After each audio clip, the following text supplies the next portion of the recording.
The shape may look familiar, but 1998 brought a radical rethink to the Porsche 911.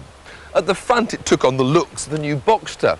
At the rear, a water-cooled engine, which with 300 horsepower propelled it to 174 miles an hour. Fast enough? Well, not for racing, and Porsche enthusiasts love to go racing. So, as usual, they produced a stripped-out version, the GT3. And this time, Porsche have left a few luxuries behind.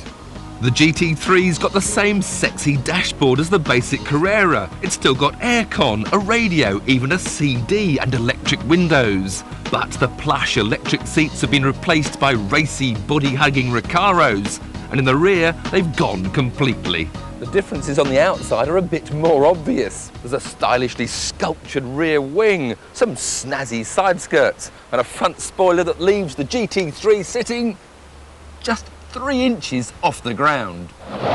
Throughout their history, Porsche have constantly stuck to the creed that racing does improve the breed. Racing cars have become road cars have become racing cars. They've even had success off-road. But the new Carrera has upset a few of the diehards. Their beloved air-cooled engine is now chilled by water, and the handling has lost its characteristic nervousness. So, will the GT3 put a smile back on their faces? You bet it will.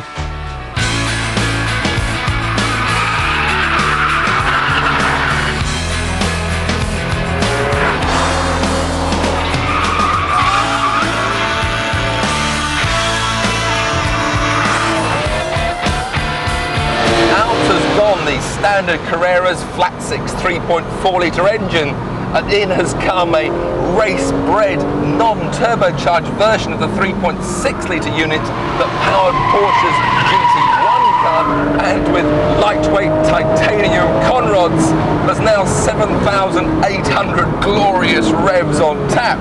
And when you get to that magic mark, you've got 360 horsepower under your right foot. But this GT3 isn't just about a 911 with a different engine. It's much more about handling, because the current car is criticised by some for being a bit too sanitised, a bit too understeery. Well, this GT3 has got pinpoint steering. You go straight into your apexes. But the trouble is, you're going to have to worry a bit about the tail end, because if you give the throttle too much too soon,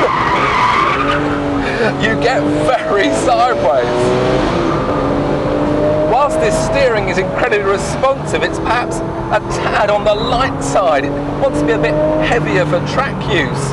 And in fact, much of the feel of the car sliding comes through this wonderful Recaro seat that really holds you to make you part of the car.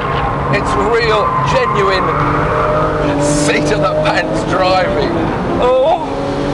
This is the sort of car that'll keep a smile on my face all day long.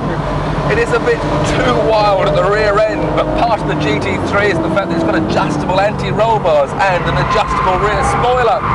So if I wanted to, I could perhaps tweak them to make it a little bit more neutral in handling.